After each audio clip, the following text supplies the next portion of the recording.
My friend, don't ever skip this video if you treasure your life. Death will come to you like a thief in the night. Tomorrow might be too late for you to hear the message of God's salvation. Be prepared. Escape hell today. But if you don't know how, now I give you the ABC of salvation.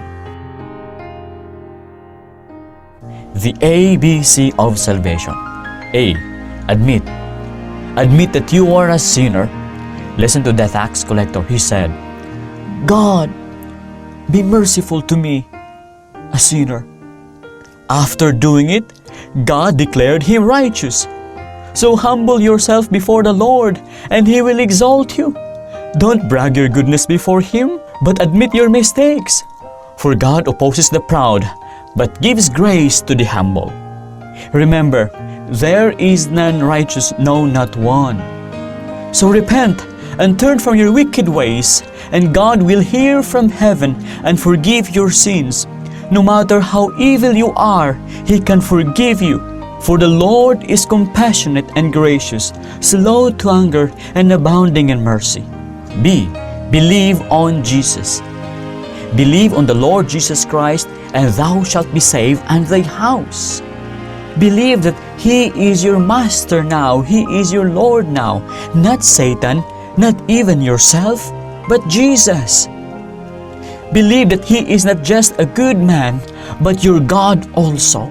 His name is Jesus, which means Yahweh saves. Believe that Jesus took your sin, died on the cross in behalf of you, because He did not want you to suffer in hell for all eternity, which is the suffering, the punishment you deserve. Don't ever doubt His love. Trust His love. For as high as the heavens are above the earth, so great is His mercy toward those who fear Him.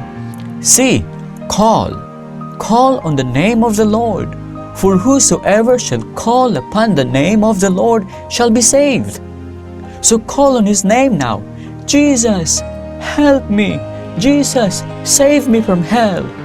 If you do, whoever you are, you shall be saved from hell.